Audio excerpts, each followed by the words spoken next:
everyone. நம்ம last கிளாஸில் வந்துட்டு மாடர்ன் இந்தியன் ஹிஸ்ட்ரி அப்படின்ற ஒரு ஃபேஸ் வந்து ஸ்டார்ட் பண்ணோம். ஸோ இந்த ஃபேஸில் என்ன ஆச்சு அப்படின்னு பார்த்தீங்கன்னா நிறைய யூரோப்பியன் கண்ட்ரிஸ் வந்து இந்தியாவுக்குள்ளே வர ஸ்டார்ட் பண்ணாங்க. ஃபார் எக்ஸாம்பிள் நம்ம பார்த்தோம்னா ஃபர்ஸ்ட் போர்ச்சுகீஸ் வந்தாங்க, அதுக்கப்புறம் ஃப்ரெஞ்சு, பிரிட்டிஷ், டேனிஷ் இந்த மாதிரி நிறைய கண்ட்ரிஸ் வந்து வர ஸ்டார்ட் பண்ணாங்க. ஸோ இவங்கெல்லாம் வந்து சவுத் இந்தியாவில் சீஷோரில் வந்து அவங்க பார்டர்ஸ்லாம் எஸ்டாப்ளிஷ் பண்ண ஸ்டார்ட் பண்ணுறாங்க. ஸோ இந்த டைமில் என்ன ஆகுது அப்படின்னு பார்த்தீங்கன்னா இந்த பிரிட்டிஷ் ஈஸ்ட் இந்தியா கம்பெனி அப்படின்றவங்க வந்து ரொம்ப பவர்ஃபுல்லாக வந்து எஸ்டாப்ளிஷ் பண்ணுறாங்க அவங்க ரூலை. ஸோ இதுக்கப்புறமா என்ன ஆகுது அப்படின்னு பார்த்தீங்கன்னா கிரேட் ரிவோல்ட் ஆஃப் 1857 அப்படின்னு ஒரு ரிவோல்ட் ஸ்டார்ட் ஆகுது. அந்த ரிவோல்ட்க்கு அப்புறம் என்ன ஆகுது அப்படின்னா குவீன்ஸ் ப்ரொக்ளமேஷன் அப்படின்னு ஒரு ஈவெண்ட் நடக்குது. ஸோ அந்த குவீன்ஸ் ப்ரொக்ளமேஷனில் என்ன சொல்கிறாங்க அப்படின்னா இனிமேல் வந்துட்டு குவீன்ஸ் ரூல் தான் இந்தியாவில் நடக்கும் டைரெக்டாக அப்படின்னு சொல்கிறாங்க. ஸோ இதுக்கு முன்னாடி வந்துட்டு பிரிட்டிஷ் ஈஸ்ட் இந்தியா கம்பெனி அப்படின்றவங்க வந்து மொத்தமாக மேனேஜ் பண்ணிட்டு இருந்தாங்க. இதுக்கப்புறமா என்ன ஆச்சு அப்படின்னா குவீன்ஸ் ப்ரொக்ளமேஷன் அப்படின்றது படி இனிமேல் குவீன் தான் வந்து எல்லாத்தையும் டெசிஷன் எடுப்பாங்க அப்படின்ற மாதிரி சொல்லியிருந்தாங்க. ஸோ இதுக்கப்புறமா இந்தியாவில் என்ன நடந்துச்சு, நம்மளுக்கு ஃப்ரீடம் வந்து எப்படி கிடச்சிச்சு அப்படின்ற வரைக்கும் தான் இந்த கிளாஸில் நம்ம பார்க்க போகிறோம். ஸோ இது வந்து ஒரு பெரிய ஹிஸ்ட்ரி அப்படின்றதால இதுலேருந்து இம்பார்ட்டண்ட் ஈவெண்ட்ஸ் மட்டும்தான் நம்ம இந்த கிளாஸில் பார்க்க போகிறோம். ஸோ நீங்கள் கிளாஸ் வந்து வெறும் கவனிச்சுட்டு உங்களுக்கு கொடுக்குற ஒர்க் ஷீட்ஸை வந்து நீங்கள் படித்தா மட்டும் போதும். இதுலேருந்து நோட்ஸ் எடுக்கணும் அப்படின்னு நீங்கள் ட்ரை பண்ணாதீங்க. ஸோ அந்த கிரேட் ரிவோல்ட் ஆஃப் 1857க்கு அப்புறமா என்னெல்லாம் ஈவெண்ட்ஸ் நடந்துச்சு அப்படின்னு ஒரு டைம் லைன் மாதிரி நம்ம பார்த்துடலாம். ஸோ ஃபர்ஸ்ட் ஈவெண்ட் நம்ம என்ன பார்க்குறோம் அப்படின்னா கிரேட் ரிவோல்ட் ஆஃப் 1857. இதை வந்துட்டு செப்பாய் மியூட்டனி அப்படின்னு கூட சொல்லுவாங்க. எதுக்கு அப்படின்னா இந்த ஈவெண்ட்டை வந்து ஃபர்ஸ்ட் ஸ்டார்ட் பண்ணி வச்சது வந்து சிப்பாய்கள் தான். ஸோ நம்ம கிரீஸ்ட் கேட்ரேஜஸ் அப்படின்னு தான் பார்த்தோம் இல்லையா. ஸோ அதனால தான் இவங்க ஃபர்ஸ்ட் ஸ்டார்ட் பண்ணி வைக்கிறாங்க. அதனால் இந்த ஈவெண்ட்டை வந்து செப்பாய் மியூட்டனி அப்படின்னு கூட சொல்லுவாங்க. ஸோ இதுக்கப்புறமா என்ன ஆகுது அப்படின்னா 1885ல் இந்தியன் நேஷனல் காங்கிரஸ் அப்படின்ற ஒரு ஆர்கனைசேஷனை ஸ்டார்ட் பண்ணுறாங்க. இந்தியன் நேஷனல் காங்கிரஸ் வந்து எதுக்காக ஸ்டார்ட் பண்ணுறாங்க அப்படின்னா இப்போ நம்ம இந்தியாவில் இருக்கிற எல்லா ஸ்டேட்ஸ்லேயும் வந்துட்டு ஒரு இடத்துல ஒரு சபா மாதிரி இருந்துச்சு. இப்போ இந்த லோக்கலில் நடக்கிற பிரச்சனைகள் எல்லாத்தையும் வந்து தட்டி கேட்கறதுக்காக இந்த சபாஸ் வந்து ஒர்க் பண்ணிட்டு இருந்தாங்க. ஆனால் மொத்த இந்தியாவுக்குமே ஒரு பிரச்சனைன்னு வரும்போது அது வந்து குரல் கொடுக்கணும் இல்லையா. ஸோ அதுக்கு ஒரு ஆர்கனைசேஷன் வேணும், ஆல் இந்தியா ஆர்கனைசேஷன் மாதிரி வேணும் அப்படின்னு டிசைட் பண்ணி இந்த இந்தியன் நேஷனல் காங்கிரஸ் அப்படின்ற ஒரு ஆர்கனைசேஷனை ஸ்டார்ட் பண்ணுறாங்க. ஸோ இந்த இந்தியன் நேஷனல் காங்கிரஸில் வந்து படித்த இளைஞர்கள் அப்படின்றவங்க தான் மெம்பர்ஷிப் வந்து வச்சுருக்காங்க. ஸோ இதை யார் ஸ்டார்ட் பண்ணாங்க அப்படின்னு பார்த்தீங்கன்னா ஏஓ ஹியூம் அப்படின்றவர் தான். ஸோ இது இந்தியன் நேஷனல் காங்கிரஸ் பற்றி நம்ம வர கிளாஸில் பார்க்கலாம். ஸோ இதுக்கப்புறமா ஸ்வதேசி மூமெண்ட் அப்படின்ற ஒரு மூமெண்ட் ஸ்டார்ட் ஆகுது. இது எதுக்காக ஸ்டார்ட் பண்ணுறாங்க அப்படின்னா அந்த டைமில் வந்துட்டு பெங்காலை வந்து தனியாக பார்ட்டிஷன் பண்ணி அங்கே மட்டும் தனியாக ஒரு ஆட்சி நடக்கும் அப்படின்ற மாதிரி அனௌன்ஸ் பண்ணாங்க. ஸோ இதை எதிர்த்து தான் வந்துட்டு இந்த ஸ்வதேசி மூமெண்ட் அப்படின்ற ஒரு மூமெண்ட்டை வந்து ஸ்டார்ட் பண்ணுறாங்க. ஸோ இதுக்கப்புறமா முஸ்லீம் லீக் அப்படின்னு ஒரு லீகை வந்து ஸ்டார்ட் பண்ணுறாங்க. ஸோ இந்த இந்தியன் நேஷனல் காங்கிரஸில் வந்துட்டு முஸ்லீம் ரெப்ரஸன்டேஷன் கம்மியாக இருக்குது அப்படின்ற மாதிரி சில இன்டர்னல் ப்ராப்ளம்ஸ்னால முஸ்லீம் லீக் அப்படின்ற மாதிரி ஒரு தனி ஆர்கனைசேஷனை ஸ்டார்ட் பண்ணுறாங்க. ஸோ இதுக்கப்புறமா ஹோம் ரூல் மூமெண்ட் அப்படின்னு ஆனி பெசன்ட் அண்ட் பால் கங்காதர் திலக் அப்படின்னு 2 பேர் வந்து ஸ்டார்ட் பண்ணுறாங்க. ஸோ இதுக்கப்புறமா என்ன ஆகுது அப்படின்னு பார்த்தீங்கன்னா ரவுலட் ஆக்ட் அப்படின்னு ஒரு சட்டத்தை கொண்டு வராங்க. இந்த சட்டத்தை எதிர்த்து காந்திஜி வந்துட்டு ரவுலட் சத்யகிரஹா அப்படின்ற ஒரு போராட்டத்தை வந்து முன்னெடுத்து வைக்கிறாரு. ஸோ இதுக்கப்புறமா கிலாஃபத் அண்ட் நான் கோஆப்ரேஷன் மூமெண்ட் அப்படின்னு வேர்ல்டு வார் நடக்கிற டைமில் 2 ஈவெண்ட் வந்து நடக்குது. ஸோ இதுக்கப்புறமா சிவில் டிசோபீடியன்ஸ் மூமெண்ட் அப்படின்ற மாதிரி ஒரு மூமெண்ட் நடக்குது. இந்த டைமில் தான் வந்துட்டு சத்யகிரஹா அப்படின்றது வந்து நிறைய இடத்துல நடந்துட்டு இருந்துச்சு. ஸோ இதுக்கப்புறமா குவிட் இந்தியா மூமெண்ட் அப்படின்ற மாதிரி ஒரு மூமெண்ட்டை ஸ்டார்ட் பண்ணுறாங்க. இந்த மொமெண்ட் தான் மொத்த இந்தியாவுமே இம்பேக்ட் பண்ணி இந்த டைம்லேருந்து அப்படியே 1947 வரைக்கும் நம்மளுக்கு வந்து ஃப்ரீடம் ஸ்ட்ரகிள் வந்து ஸ்டார்ட் ஆகுது. ஸோ இதுக்கப்புறமா 1947 அப்படின்ற டைமில் தான் நம்மளுக்கு ஃப்ரீடம் கிடைக்குது. ஸோ 1857லேருந்து 1947 வரைக்கும் என்ன நடந்துச்சு அப்படின்றது தான் இன்றைக்கி கிளாஸில் நம்ம டீட்டெயில்டாக பார்க்க போகிறோம். ஸோ இதுக்கு முன்னாடி ஸ்லைடில் வந்துட்டு நம்ம இந்தியன் நேஷனல் காங்கிரஸ் அப்படின்ற ஒரு ஆர்கனைசேஷன் பற்றி பார்த்தோம் இல்லையா. அது எதுக்காக ஸ்டார்ட் பண்ணோம் அப்படின்னு நான் சொன்னேன். அதாவது இப்போ நம்ம லோக்கலாக வந்து ஒரு ப்ராப்ளம்ஸ் இருக்குன்னா அந்த ப்ராப்ளம்ஸை வந்து அந்த ஊரில் இருக்கிற சபாஸ் வந்து தட்டி கேட்பாங்க. ஆனால் மொத்த இந்தியாவுக்கும் வந்து ஒரு ஆர்கனைசேஷன், ஒரு ரெப்ரசன்டேட்டிவ் மாதிரி வேணும் இல்லையா. ஸோ அந்த ரெப்ரசன்டேட்டிவாக இருக்கணும் அப்படின்றதுக்காக தான் இந்தியன் நேஷனல் காங்கிரஸ் அப்படின்ற ஒரு ஆர்கனைசேஷனை ஸ்டார்ட் பண்ணுறாங்க. ஸோ இந்த இந்தியன் நேஷனல் காங்கிரஸில் வந்து யார் ஜாயின் பண்ணுறாங்க அப்படின்னா எஜுகேட்டட் இந்தியன்ஸ் அப்படின்றவங்க தான் ஜாயின் பண்ணுறாங்க. ஸோ இதுக்கு முன்னாடி இங்கே சபாஸ் எல்லாம் நடத்திட்டு இருந்தாங்க இல்லையா, அவங்க எல்லாம் மோஸ்ட்லி லாயர்ஸாக இருந்தாங்க. வேறு ஃபாரின் கண்ட்ரீஸில் போய் படிச்சுட்டு வந்து இந்த சபாஸ் எல்லாம் அவங்க நடத்திட்டு இருந்தாங்க. ஆனால் இந்த இந்தியன் நேஷனல் காங்கிரஸில் வந்து மோஸ்ட்லி இளைஞர்கள், அதுக்கப்புறமா எஜுகேட்டட் இந்தியன்ஸ் தான் இருந்தாங்க. ஸோ இவங்களோட ஒரே குறிக்கோள் என்னதுன்னா இந்தியாவில் நடக்கிற எல்லா பிரச்சனைக்கும் வந்து நம்ம குரல் கொடுக்கணும் அப்படின்றது தான். ஸோ இந்த இந்தியன் நேஷனல் காங்கிரஸ் கொண்டு வரதுக்கான மெயின் ரீசன்ஸ் என்னது அப்படின்னு பார்த்தீங்கன்னா இவங்க ஆர்ம்ஸ் ஆக்ட் அப்படின்ற மாதிரி ஒரு ஆக்டை கொண்டு வராங்க. இந்த ஆக்ட் என்ன சொல்லுது அப்படின்னா, இப்போ இந்தியாவில் வாழ்கிற மக்கள் யாருமே வந்து கன்ஸ் வச்சுக்கக்கூடாது, இல்லைனா வெப்பன்ஸ் வச்சுக்கக்கூடாது அப்படின்ற மாதிரி ஒரு தடை சட்டத்தை வந்து கொண்டு வராங்க. ஸோ இதுதான் வந்துட்டு ஃபர்ஸ்ட் ரீசனாக பார்க்குறோம். செகண்ட் ரீசன் என்னது அப்படின்னா, வெர்னாக்குலர் ப்ரெஸ் ஆக்ட் அப்படின்ற மாதிரி ஒரு ஆக்டை கொண்டு வராங்க. ஸோ இந்த ஆக்ட் எதுக்காக அப்படின்னு பார்த்தீங்கன்னா, இப்போ இந்தியாவில் வந்து நியூஸ் பேப்பர் பப்ளிகேஷன்லாம் இருக்கும் இல்லையா, ஸோ அவங்க யாருமே வந்து பிரிட்டிஷை எதிர்த்து எழுதக்கூடாது அப்படின்ற மாதிரி ஒரு சட்டத்தை கொண்டு வராங்க. அப்படி யாராச்சும் எழுதுனாங்க அப்படின்னா அந்த பப்ளிகேஷனையே மொத்தமாக மூடிடுவாங்க. ஸோ இந்த மாதிரி ரொம்ப ஸ்ட்ரிஞ்சென்ட்டான ஆக்ட்ஸ் இருந்ததால தான் ஃபர்ஸ்ட் வந்து இதை எதிர்த்து கேட்கணும் அப்படின்ற மாதிரி இந்தியன் நேஷனல் காங்கிரஸ் அப்படின்ற ஒரு ஆர்கனைசேஷனை ஸ்டார்ட் பண்ணுறாங்க.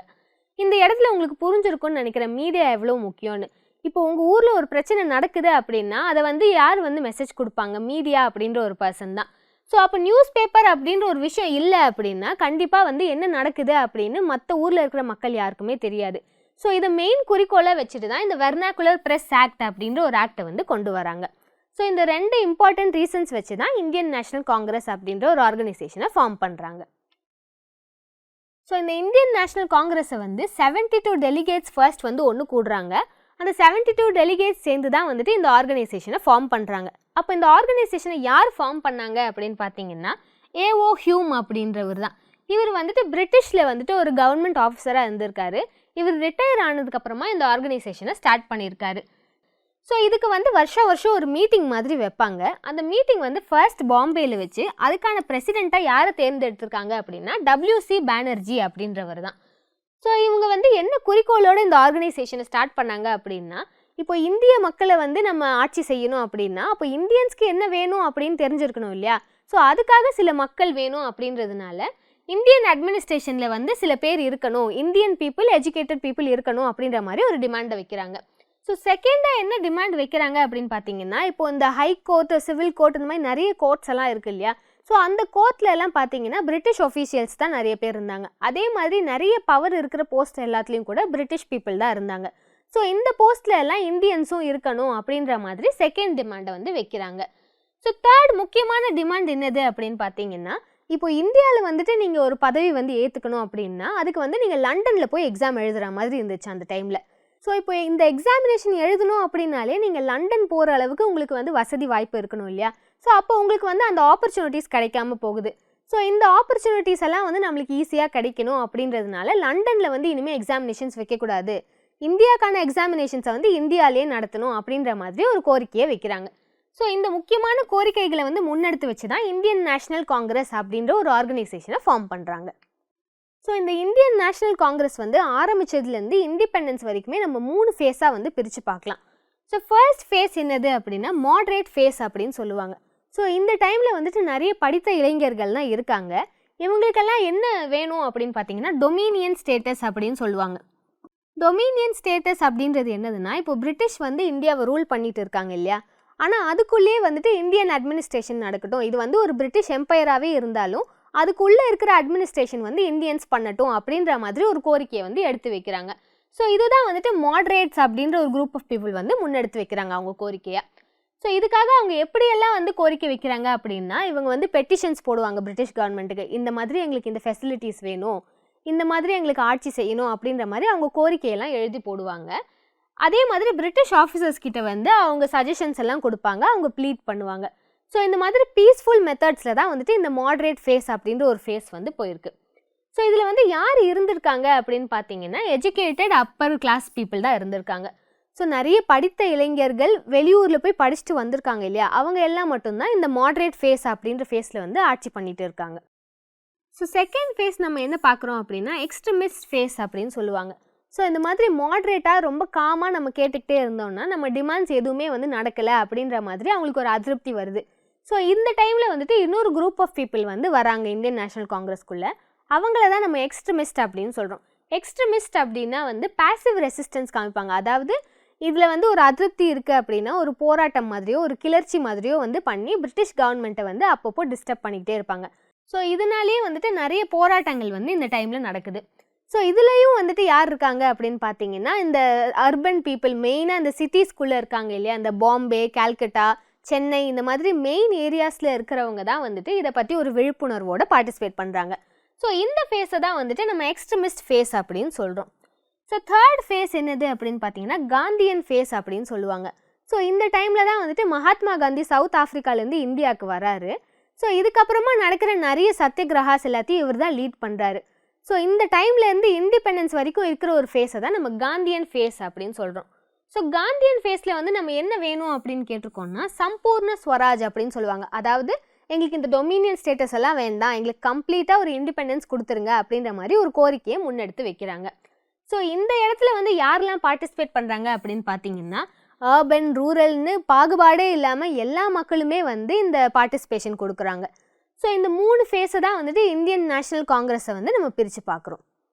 ஸோ அப்போ இந்த 3 ஃபேஸஸில் வந்துட்டு என்னெல்லாம் இம்பார்ட்டண்ட் இவெண்ட்ஸ் நடக்குது அப்படின்றது தான் நம்ம வர கிளாஸில் பார்க்க போகிறோம். ஸோ ஃபர்ஸ்ட் நம்ம என்ன ஈவெண்ட் பார்க்குறோம் அப்படின்னா பார்ட்டிஷன் ஆஃப் பெங்கால் அப்படின்ற ஒரு முக்கியமான ஈவெண்ட்டை பற்றி பார்க்குறோம். ஸோ இந்த டைமில் என்ன ஆகுது அப்படின்னு பார்த்தீங்கன்னா பெங்கால் அப்படின்ற ஒரு ரீஜன் இருக்குது இல்லையா. ஸோ இப்போ ப்ரெசன்ட் டேயில் என்ன ஏரியா அப்படின்னு பார்த்தீங்கன்னா ஒடிஷா, பங்களாதேஷ், அசாம் இந்த மாதிரியான நிறைய நார்த் ஈஸ்டர்ன் ஸ்டேட்ஸ் எல்லாம் இருக்குது இல்லையா. ஸோ அது மொத்தமாக சேர்த்து தான் பெங்கால் ப்ராவின்ஸ் அப்படின்னு அந்த டைமில் ரூல் பண்ணிட்டு இருந்தாங்க. அந்த டைமில் வந்துட்டு அங்கே பாப்புலேஷன் அதிகமாக இருந்துச்சு அப்படின்ற ஒரு காரணத்தை ஸ்டேட் பண்ணி இந்த பெங்காலை வந்துட்டு 2 சைடாக பார்ட்டிஷன் பண்ணுறாங்க. ஸோ இதை வந்துட்டு ஈஸ்ட் பெங்கால், வெஸ்ட் பெங்கால் அப்படின்னு 2 சைடாக பிரிக்கிறாங்க. ஸோ இதை வந்துட்டு யார் இம்ப்ளிமெண்ட் பண்ணாங்க அப்படின்னு பார்த்தீங்கன்னா லார்ட் கர்சன் அப்படின்றவர் தான் இதை இம்ப்ளிமெண்ட் பண்ணுறாரு. ஸோ இதை வந்துட்டு எப்படி பிரிக்கிறாங்க அப்படின்னு பார்த்தீங்கன்னா பெங்கால் அப்படின்ற ஒரு ரீஜனை வந்துட்டு ஹிந்து மெஜாரிட்டிக்கு கொடுத்துட்டு அதே மாதிரி ஈஸ்ட் பெங்கால் அப்படின்ற ஒரு ரீஜனை வந்துட்டு முஸ்லீம் மெஜாரிட்டிக்கு கொடுக்குறாங்க. ஸோ இதை வந்துட்டு இந்தியன் சைடில் எப்படி கூப்பிட்டாங்க அப்படின்னு பார்த்தீங்கன்னா டிவைட் அண்ட் ரூல் பாலிசி அப்படின்ற மாதிரி டிஸ்கிரைப் பண்ணாங்க. அதாவது நமக்குள்ளே இருக்கிற யூனிட்டியை வந்து பிரிக்கணும் அப்படின்ற மாதிரி ஒரு இனிஷியேட்டிவ் தான் இவங்க எடுக்கிறாங்க அப்படின்ற மாதிரி ஒரு அதிருப்தி ஏற்படுது. ஸோ இதை தான் வந்துட்டு பார்ட்டிஷன் ஆஃப் பெங்கால் அப்படின்ற ஒரு முக்கியமான ஈவெண்ட்டாக நம்ம பார்க்குறோம். ஸோ இந்த பார்ட்டிஷன் ஆஃப் பெங்கால் அப்படின்றத எதிர்த்து தான் நம்மளுக்கு ஸ்வதேசி மூமெண்ட் அப்படின்ற ஒரு மூமெண்ட் வந்து வருது. ஸ்வதேசி மூமெண்ட் அப்படின்னா இப்போ இந்த பார்ட்டிஷன் ஆஃப் பெங்கால் பண்ணுறாங்க இல்லையா. ஸோ இதில் வந்துட்டு மக்களுக்கு நிறைய அதிருப்தி ஏற்படுது. ஸோ இதனால் என்ன பண்ணுறாங்க அப்படின்னு பார்த்தீங்கன்னா வெளியூர்லேருந்து வர ஃபாரின் கூட்ஸ் எல்லாம் இருக்கு இல்லையா, அந்த பிரிட்டன் கூட்ஸ் எதுவுமே நாங்கள் யூஸ் பண்ண மாட்டோம், இந்தியாவில் செஞ்ச கூட்ஸ் மட்டும்தான் நாங்கள் யூஸ் பண்ணுவோம் அப்படின்ற மாதிரி ஒரு போராட்டத்தை வந்து முன்னெடுத்து வைக்கிறாங்க. ஸோ இதுக்காக என்ன பண்ணுறாங்க அப்படின்னா இப்போ இந்த ஃபாரின் ஸ்கூல்ஸ், அதாவது இந்த ஆங்கிலோ இந்தியன் ஸ்கூல்ஸ் அப்படின்ற மாதிரி நிறைய கிறிஸ்டின் ஸ்கூல்ஸ் எல்லாம் இருக்கும் இல்லையா. ஸோ அங்கெல்லாம் வந்து இந்தியன் பசங்க சேர்க்கக்கூடாது. அதே மாதிரி கவர்மெண்ட் காலேஜஸ் எதுலேயுமே வந்துட்டு பிரிட்டிஷ் என்னெல்லாம் கொடுத்துருக்காங்களோ அது எல்லாத்தையும் நாங்கள் யூஸ் பண்ண மாட்டோம் அப்படின்னு சொல்கிறாங்க ஆக மொத்தம். ஸோ இதை தான் வந்துட்டு ஸ்வதேசி மூமெண்ட் அப்படின்னு பார்க்குறோம். ஸோ இந்த டைம் வந்துட்டு ஒரு நல்ல ஆப்பர்ச்சுனிட்டியாக யூஸ் பண்ணுறாங்க. எதுக்காக அப்படின்னா நம்மளோட இண்டிஜினியஸ் இண்டஸ்ட்ரீஸ் எல்லாம் இருக்குது இல்லையா, இப்போ நம்மளோட கைவினை பொருட்கள்லாம் இருக்குது. ஸோ இந்த மாதிரி நிறைய பொருட்கள் வந்துட்டு பிரிட்டிஷ்னால வந்து அழிஞ்சு போயிடுச்சு அவங்க டாக்ஸேஷன் பாலிசிஸ்னால. ஸோ இந்த பொருட்கள் எல்லாத்தையும் வந்து நம்ம திருப்பி யூஸ் பண்ண ஆரம்பிக்கணும் அப்படின்ற மாதிரி ஒரு முன்னெடுப்பை கொண்டு வராங்க. ஸோ இப்படி நம்ம எதிர்ப்பு காட்டுறதால ஏதாச்சும் கவர்மெண்ட்டில் மாற்றம் வருமா அப்படின்ற மாதிரி ஒரு பாலிசியை தான் அவங்க எடுத்து வைக்கிறாங்க. ஸோ இதை தான் வந்துட்டு நம்ம ஸ்வதேசி மூமெண்ட் அப்படின்னு சொல்கிறோம். ஸோ இதை வந்து எப்படி பண்ணியிருக்காங்க அப்படின்னு பார்த்தீங்கன்னா வெளியூர்லேருந்து வாங்கின பொருட்கள் எல்லாத்தையும் ஒன்றா சேர்த்து நெருப்பில் வந்து கொளுத்திருக்காங்க. ஸோ நம்ம வந்து காதி மட்டும்தான் அணியணும், நம்ம ஊரில் வந்து நம்ம என்ன நெய்கிறோமோ அதை தான் வந்துட்டு நம்ம அணியணும் அப்படின்ற மாதிரி ஒரு இனிஷியேட்டிவை கொண்டு வராங்க. ஸோ இதை தான் வந்துட்டு ஸ்வதேசி மூமெண்ட் அப்படின்னு பார்க்குறோம். ஸோ பார்ட்டிஷன் ஆஃப் பெங்கால் இருந்துச்சு இல்லையா, ஸோ அதோட அதிருப்தினால தான் இந்த மூமெண்ட் வந்து ஸ்டார்ட் ஆகுது. ஸோ இதுக்கப்புறமா ரவுலட் ஆக்ட் அப்படின்ற மாதிரி ஒரு சட்டத்தை கொண்டு வராங்க. ரவுலட் ஆக்ட் அப்படின்றது என்னது அப்படின்னா இப்போ யாரோ ஒருத்தர் வந்து ரோட்டில் நடந்து போயிட்டு இருக்காங்க, அவங்கள வந்துட்டு பிரிட்டிஷ்காரங்க சஸ்பெக்ட் அப்படின்னு நினச்சிட்டாங்க, இல்லை அவங்க ஏதோ தப்பு பண்ண போகிறாங்க அப்படின்ற மாதிரி அவங்களுக்கு ஒரு யோசனை இருந்துச்சுன்னா கூட அதுக்கு எதுவுமே ஆதாரமே இல்லாமல் உடனே அரெஸ்ட் பண்ணிடலாம். இவங்களை அரெஸ்ட் பண்ணி கிட்டத்தட்ட 2 வருஷத்துக்கு வந்து ஜெயிலுக்குள்ளேயே வச்சுருக்கலாம். ஸோ இதை தான் வந்துட்டு ரவுலட் ஆக்ட் அப்படின்ற மாதிரி ஒரு சட்டத்தை கொண்டு வந்தாங்க. ஸோ இந்த சட்டத்து மூலிமா இவங்க என்ன பண்ண பார்த்தாங்க அப்படின்னா ஒரு கோர்ட்டு கேஸுன்னு எதுவுமே இல்லாமல் அவங்களுக்கு சந்தேகம் வர எல்லா மக்களையும் வந்து உடனே அரெஸ்ட் பண்ணி வைக்கலாம் அப்படின்ற மாதிரி நினச்சாங்க. ஸோ இந்த கான்ட்ரவர்ஷியலான ஆக்டை எதிர்த்து நிறைய போராட்டம்லாம் பண்ண ஆரம்பிக்கிறாங்க. ஸோ இந்த ரவுலட் ஆக்டில் இன்னொரு ரெஸ்ட்ரிக்ஷன் என்னது அப்படின்னு பார்த்தீங்கன்னா நம்ம இதுக்கு முன்னாடியே பார்த்தோம் இல்லையா, அதாவது இந்த ப்ரெஸ்ஸு நியூஸ் பேப்பர் எல்லாம் இருக்கு இல்லையா. ஸோ அவங்க வந்துட்டு பிரிட்டிஷை எதிர்த்து ஏதாச்சும் எழுதுனாங்க அப்படின்னா அவங்களையும் வந்து அரெஸ்ட் பண்ணலாம், அந்த பப்ளிகேஷனை மூடிடலாம் அப்படின்ற மாதிரி நிறைய கான்ட்ரவர்ஷியலான சட்டத்தெல்லாம் கொண்டு வராங்க. ஸோ இது யார் கொண்டு வந்தாங்க அப்படின்னு பார்த்தீங்கன்னா சிட்னி ரவுலட் அப்படின்ற ஒரு ஜட்ஜு தான் வந்து இதை பாஸ் பண்ணுறாரு. இதை வந்துட்டு இந்திய மக்கள் எப்படி கூப்பிடுறாங்க அப்படின்னு பார்த்தீங்கன்னா பிளாக் பில், அதாவது ஒரு கருப்பு சட்டம் அப்படின்னு சொல்கிறாங்க. ஸோ இதை எதிர்த்து தான் வந்துட்டு காந்திஜி ரவுலட் சத்தியகிரகா அப்படின்ற ஒரு போராட்டத்தை வந்து முன்னெடுத்து வைக்கிறாரு. ஸோ இந்த டைமில் என்ன ஆகுது அப்படின்னு பார்த்தீங்கன்னா ஜாலியன் வாலா பாக் அப்படின்ற ஒரு இடத்துல வந்துட்டு பைசாக்கி அப்படின்னு ஒரு ஃபெஸ்டிவலை வந்து கொண்டாடிட்டு இருக்காங்க. ஸோ இந்த ரவுலட் சத்தியகிரகா அப்படின்றத வந்து அனௌன்ஸ் பண்ணதுக்கப்புறமா வேறு ஊரில் வந்துட்டு எல்லாருமே வந்து போராட்டம் பண்ண ஆரம்பிக்கிறாங்க இந்த சத்தியகிரகாவை. ஸோ இந்த டைமில் என்ன பண்ணுறாங்க அப்படின்னா மார்ஷியல் லா அப்படின்ற மாதிரி ஒரு லாவை கொண்டு வராங்க. மார்ஷியல் லா அப்படின்னா 4 பேருக்கு மேலே ஒரு இடத்துல கூடக்கூடாது அப்படின்ற மாதிரி ஒரு சட்டத்தை வந்து இம்போஸ் பண்ணுறாங்க. எதுக்காக அப்படின்னா இந்த ரவுலட் சத்தியகிரகா வந்து நிறைய இடத்துல பரவ ஆரம்பிக்குது அப்படின்றதுனால. ஸோ இந்த டைமில் என்ன ஆகுது அப்படின்னு பார்த்தீங்கன்னா ஜாலியன் வாலா பாக் அப்படின்ற ஒரு இடம் இருக்குது. அந்த இடத்துல வந்துட்டு பாய்சாக்கி அப்படின்னு ஒரு ஃபெஸ்டிவலை செலிப்ரேட் பண்ணுறாங்க. இந்த பாய்சாக்கி ஃபெஸ்டிவல் வந்துட்டு செலிப்ரேட் பண்ணுறதுக்காக இந்த இடத்துல வந்து நிறைய மக்கள் கூடுறாங்க.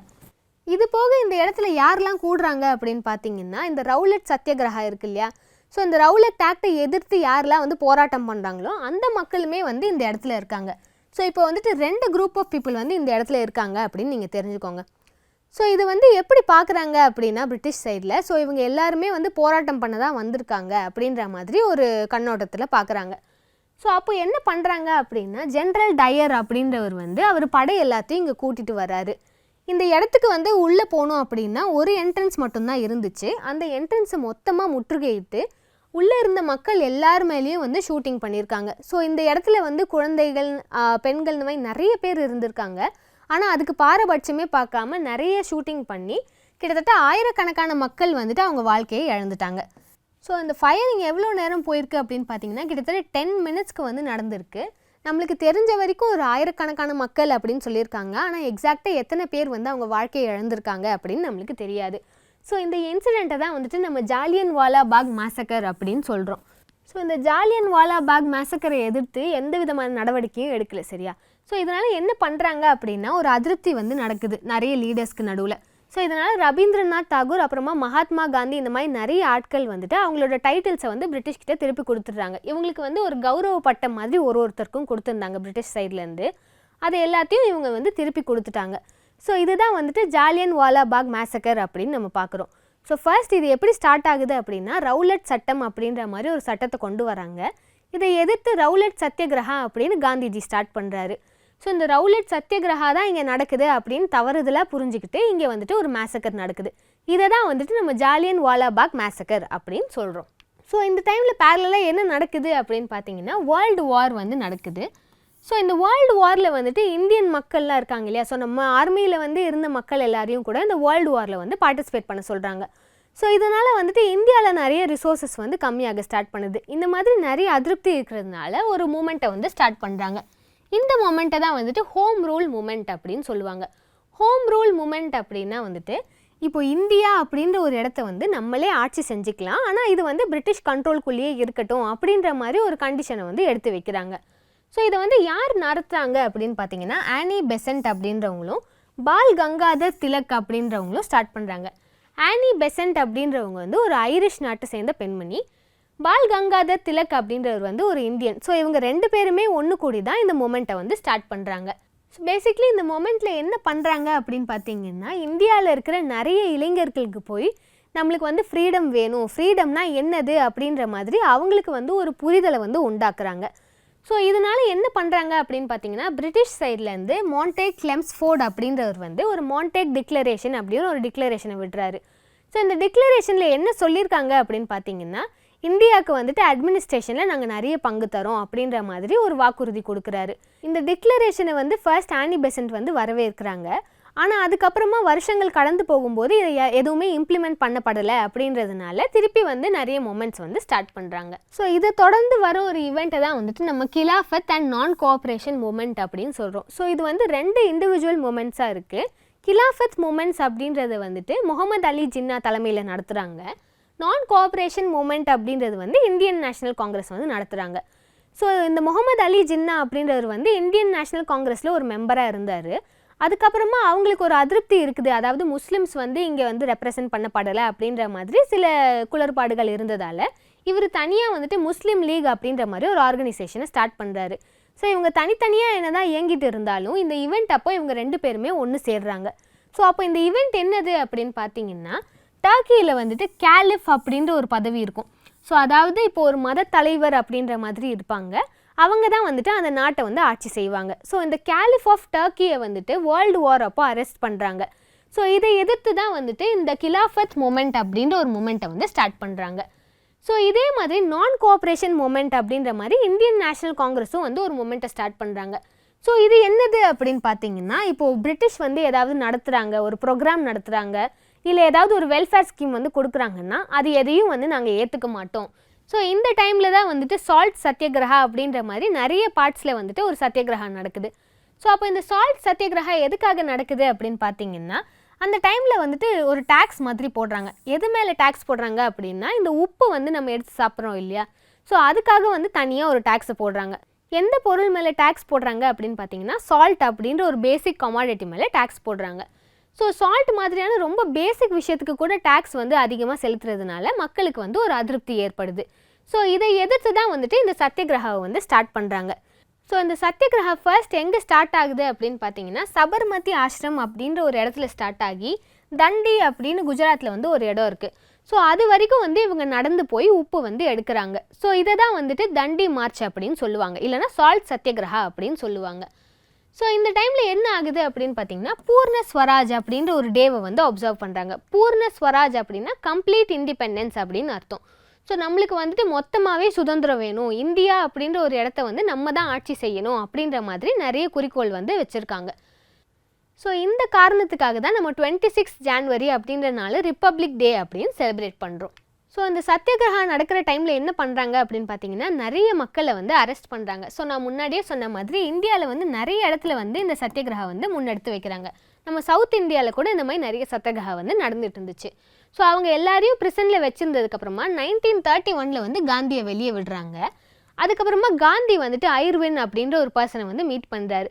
இவங்க 2 பேருமே வந்து ஒரு அக்ரிமெண்ட்டுக்குள்ளே வராங்க. இவங்களெல்லாம் நாங்கள் வெளியே விட்டுடுறோம், இந்த போராட்டத்தை வந்து நீங்கள் கைவிட்டுருங்க அப்படின்ற மாதிரி சொல்கிறாங்க. ஸோ இவங்க 2 பேரும் சந்தித்து அந்த ஒரு மீட்டிங் வைக்கிறாங்க இல்லையா, அந்த மீட்டிங் வச்சு அந்த பேக்டை தான் வந்துட்டு நம்ம காந்தி ஐர்வின் பேக்ட் அப்படின்னு சொல்கிறோம். ஸோ அந்த காந்தி ஐர்வின் பேக்டில் வந்து என்ன சொல்கிறாங்க அப்படின்னா, இந்தியாவில் இருக்கிற மக்கள் வந்துட்டு அவங்களுக்கு தேவையான உப்பை வந்துட்டு அவங்க எடுத்துக்கிட்டோம், அதே மாதிரி இந்த போராட்டத்தில் யாரெல்லாம் கலந்துக்கிட்டாங்களோ அவங்க எல்லாரையும் நாங்கள் வெளியே விட்டுடுறோம் அப்படின்ற மாதிரி 2 முன்னெடுப்பு வந்து கொண்டு வராங்க. ஸோ இந்த பேக்டை தான் வந்துட்டு நம்ம காந்தி ஐர்வின் பேக்ட் அப்படின்னு சொல்கிறோம். ஸோ அப்போ நம்ம இந்தியன் நேஷ்னல் மூமெண்ட்டில் வந்துட்டு லாஸ்ட் ஃபேஸை நம்ம என்ன பார்க்குறோம் அப்படின்னா, குவிட் இந்தியா மூமெண்ட் அப்படின்ற மாதிரி ஒரு மூமெண்ட்டை பார்க்குறோம். ஸோ இந்த டைமில் நீங்கள் முக்கியமாக ஞாபகம் வச்சுக்க வேண்டிய விஷயங்கள் என்னதுன்னா, 1920s டைமில் வந்து World War I நடக்குது, இந்த டைமில் வந்துட்டு World War II நடக்குது. ஸோ 2 டைம்லேயுமே வந்துட்டு என்ன பண்ணுறாங்க அப்படின்னா, இந்தியாவில் இருக்கிற மக்கள் அண்ட் இந்தியாவில் இருக்கிற ரிசோர்ஸஸ் இது 2த்தையுமே வந்து இவங்க பயங்கரமாக யூஸ் பண்ணுறாங்க. ஸோ அப்போ இந்தியாவில் இருக்கிற மக்கள் வந்து நிறைய பஞ்சத்தில் இருக்காங்க. ஸோ இந்த மாதிரி நிறைய விஷயங்கள்னால 1942லேருந்து 1947 வரைக்குமே வந்து நிறைய போராட்டங்கள் வந்து ஸ்டார்ட் ஆகுது. ஸோ அந்த டைமில் தான் 1947 அப்படின்றதுல நம்மளுக்கு ஃப்ரீடம் கிடைக்குது. ஸோ அப்போ 1942 என்ன நடந்திருக்கு அப்படின்னு பார்த்தீங்கன்னா, ஒரு காங்கிரஸ் மீட்டிங்கில் காந்திஜி வந்து அனௌன்ஸ் பண்ணுறாரு, டூ ஆர் டை அப்படின்ற மாதிரி ஒரு முன்னெடுப்பு சொல்கிறாரு. ஸோ நம்மளுக்கு வந்து பூர்ண ஸ்வராஜ் தான் வந்துட்டு அல்டிமேட் கோலாக இருக்கணும், அதை தவிர்த்து வேறு எதுவுமே நம்மளுக்கு தேவையில்லை அப்படின்னு சொல்கிறாரு. ஸோ இந்த டைமில் பிரிட்டிஷ் என்ன சொல்கிறாங்கன்னா, நாங்கள் வந்து உங்களுக்கு டொமினியன் ஸ்டேட்டஸ் தரோம், அதை தானே நீங்கள் ஃபர்ஸ்ட் கேட்டீங்க, நீங்கள் வந்து பிரிட்டிஷ் எம்பையருக்கு கீழே வந்து ஒரு சுய ஆட்சி நடத்துங்க அப்படின்னு சொல்கிறாங்க. ஆனால் காந்திஜி என்ன சொல்கிறாரு அப்படின்னா, இல்லை எங்களுக்கு வந்து தனியாக ஒரு ஆட்சி வேணும், அது வந்துட்டு இந்தியன் மக்கள் தான் வந்து எல்லாமே பண்ணுவாங்க அப்படின்ற மாதிரி சொல்கிறாரு. ஸோ அப்போ காந்தியோட ஒரே குறிக்கோள் என்னது அப்படின்னா, பார்ட்டிஷன் பண்ணணும், இந்தியாவுக்கு வந்து ஃப்ரீடம் வேணும் அப்படின்றது தான். ஸோ இதுக்காக இவர் என்ன வேணும் அப்படின்னு கேட்குறாருன்னா, நாங்களே வந்து எங்களுக்கான கான்ஸ்டியூஷனை பண்ணிக்கிறோம், அதுக்காக எங்களுக்கு ஒரு ப்ரொவிஷ்னல் கவர்மெண்ட் வேணும், உங்கள் இன்டர்ஃபியரன்ஸ் வந்து எங்களுக்கு இருக்கக்கூடாது அப்படின்ற மாதிரி கேட்குறாங்க. ஸோ அப்போ அந்த குவிட் இந்தியா மூமெண்ட் வந்து எதனால் ஸ்டார்ட் ஆகுது அப்படின்னு பார்த்தீங்கன்னா, பிரிட்டிஷ் சைட்லேருந்து கிரிப்ஸ் மிஷன் அப்படின்ற மாதிரி ஒரு இனிஷியேட்டிவ் வந்து ஸ்டார்ட் பண்ணுறாங்க. இது எதுக்காக ஸ்டார்ட் பண்ணுறாங்க அப்படின்னா, டொமினியன் ஸ்டேட்டஸ் வந்து இந்தியாவுக்கு தரலாம், அவங்களுக்கான ஆட்சியை வந்து அவங்களே பார்த்துக்கிட்டோம் அப்படின்ற மாதிரி ஒரு முன்னெடுப்பை வந்து கொண்டு வராங்க. ஸோ இதை வந்து எதுக்காக இந்த டைமில் இன்ட்ரடியூஸ் பண்ணுறாங்க அப்படின்னு பார்த்தீங்கன்னா, வேர்ல்டு வாரில் வந்துட்டு பிரிட்டிஷ் ஒரு ஆக்டிவ் பார்ட் வந்து ப்ளே பண்ணிட்டு இருந்தாங்க, அதனால் அவங்களுக்கு வந்து நிறைய ரிசோர்ஸஸ் வந்து தேவைப்பட்டுச்சு. ஸோ அப்போ இந்தியாவோட ஹெல்ப் வந்து கண்டிப்பாக தேவை இல்லையா, ஸோ அதனால தான் வந்துட்டு இந்தியாவுக்கு இப்போதைக்கு நாங்கள் டொமினியன் ஸ்டேட்டஸ் தரோம் அப்படின்ற மாதிரி சொன்னாங்க. ஆனால் காந்திஜி என்ன சொன்னார் அப்படின்னா, எங்களுக்கு வந்து பூர்ண ஸ்வராஜ் தான் வேணும், அதாவது முழு சுதந்திரம் வந்து எங்களுக்கு வேணும் அப்படின்னு சொல்கிறாரு. ஸோ அதனால் வந்துட்டு இந்த கிரிப்ஸ் மிஷன் அப்படின்றது வந்து ஒரு ஃபெயிலியராக வந்து பார்க்கப்படுது. ஸோ இதுக்கப்புறமா செகண்ட் ரீசன் நம்ம என்ன பார்க்குறோம் அப்படின்னா, வேர்ல்டு வாரில் வந்துட்டு இந்தியாவோட ரிசோர்ஸஸ் எல்லாத்தையும் கொண்டு போகிறாங்க, ஆனால் இந்தியன் மக்கள்கிட்ட வந்து அதுக்கான பர்மிஷன் வந்து கேட்கல. ஸோ அதே மாதிரி இந்தியன் மக்கள் வந்து நிறைய பேர் அங்கே போய் போரில் பார்ட்டிசிபேட் பண்ணுறாங்க. ஸோ இதனால் என்ன ஆகுது அப்படின்னு பார்த்தீங்கன்னா நம்ம ஊரில் இருக்கிற மக்களுக்கு வந்து சாப்பாடுக்கு வந்து ரொம்ப கஷ்டப்படுறாங்க, ஃபெமைன் வந்து ஏற்படுது. ஸோ இந்த ரீசன்ஸ் எல்லாம் வந்து ஸ்டேட் பண்ணி தான் இந்த மூமெண்ட்டை வந்து ஸ்டார்ட் பண்ணுறாங்க. ஸோ 1942 ஸ்டார்ட் பண்ண மூமெண்ட் வந்துட்டு அப்படியே கிராஜுவலாக வந்து இன்க்ரீஸ் ஆகி தான் 1947 நம்மளுக்கு ஃப்ரீடம் கிடைக்குது அப்படின்னு பார்க்குறோம். ஸோ 1947க்கு அப்புறம் என்ன நடக்குது அப்படின்றது தான் நம்ம இந்தியன் பாலிட்டி அப்படின்ற ஒரு சப்ஜெக்டில் பார்க்க போகிறோம். ஸோ இந்தியன் பாலிட்டியில் நம்ம என்ன பார்க்க போகிறோம் அப்படின்னா கான்ஸ்டிடியூஷன்னா என்னது, அதை வந்து யாரெல்லாம் ஃபார்ம் பண்ணாங்க அப்படின்ற மாதிரி விஷயத்தை எல்லாத்தையும் தான் நம்ம இந்தியன் பாலிட்டி அப்படின்ற சப்ஜெக்டில் பார்க்க போகிறோம். ஸோ இன்றைக்கி கிளாஸில் நம்ம என்ன பார்த்துருக்கோம் அப்படின்னா கிரேட் ரிவோல்ட் ஆஃப் 1857 1947 வரைக்கும் என்னெல்லாம் நடந்துச்சு இம்பார்ட்டண்ட் இவெண்ட்ஸ் அப்படின்றது தான் இன்றைக்கி கிளாஸில் நம்ம பார்த்துருக்கோம். ஸோ இன்றைக்கி கிளாஸ் உங்களுக்கு புரிஞ்சிருக்கும் அப்படின்னு நினைக்கிறேன். நம்ம நெக்ஸ்ட் கிளாஸில் மீட் பண்ணலாம். தேங்க்யூ. Hi everyone.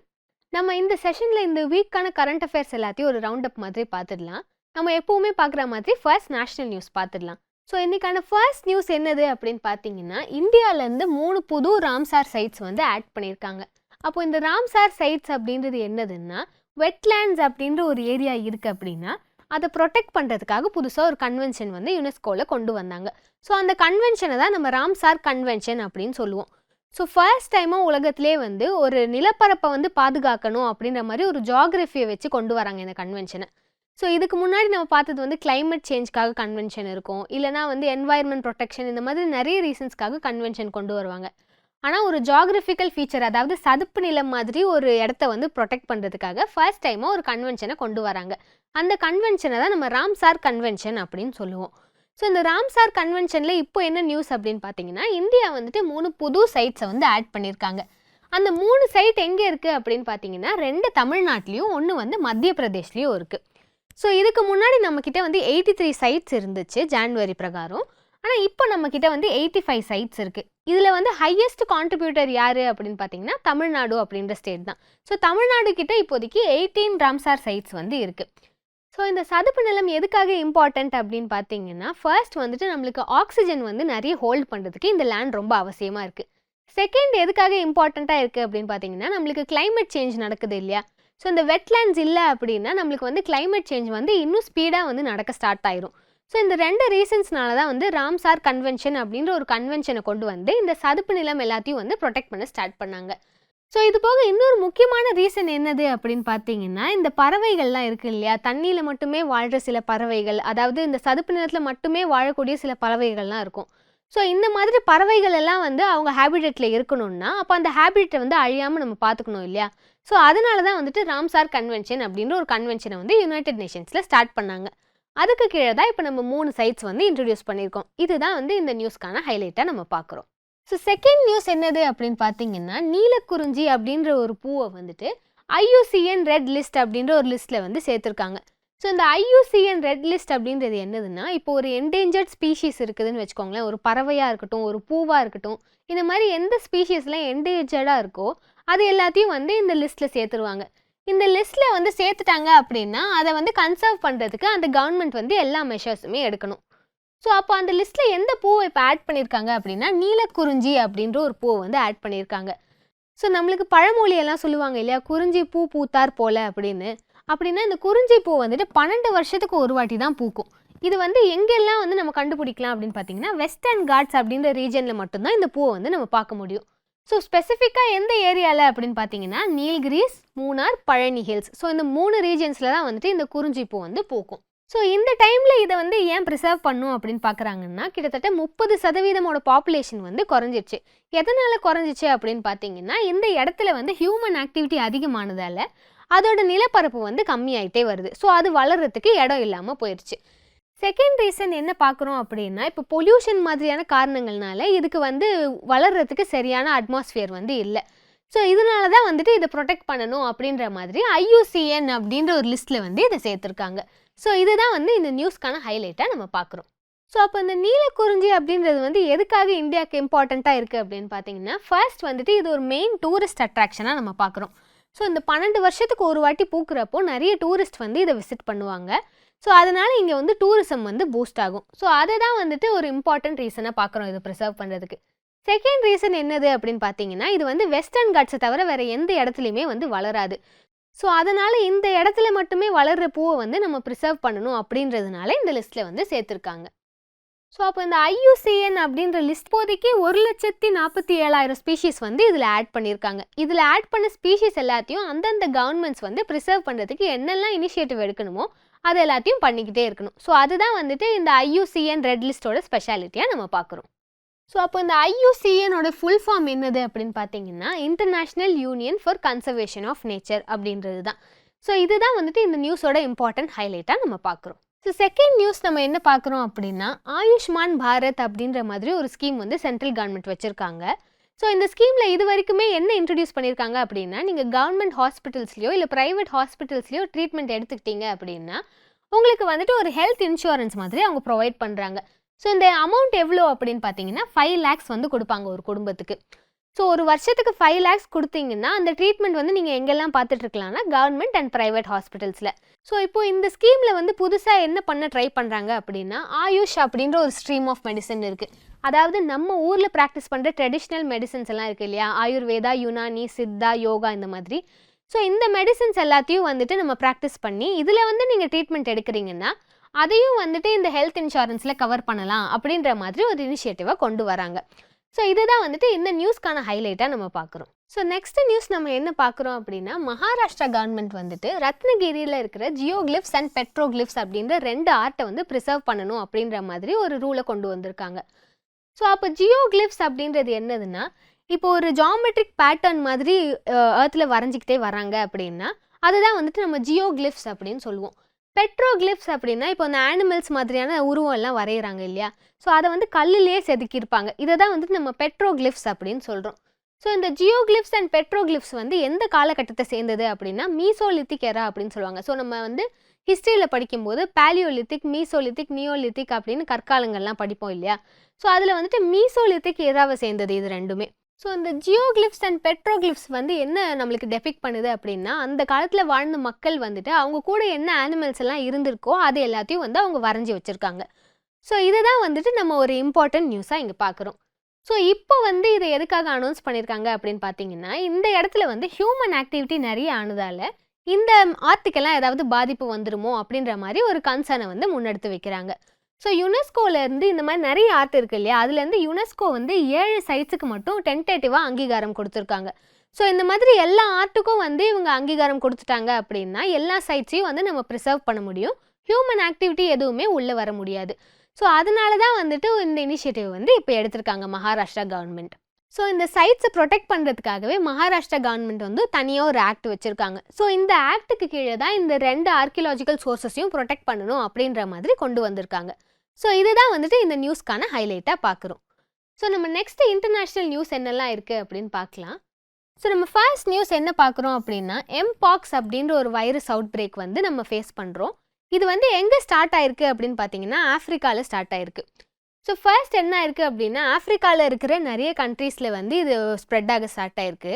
இப்போ வேர்ல்ட் ஹெல்த் ஆர்கனைசேஷன் வந்து இது ஒரு குளோபல் எமர்ஜென்சி அப்படின்னு அனௌன்ஸ் பண்ணியிருக்காங்க. எதனால் அப்படின்னா இது வந்து ரேப்பிடாக ஸ்ப்ரெட் ஆகிட்டே வருது.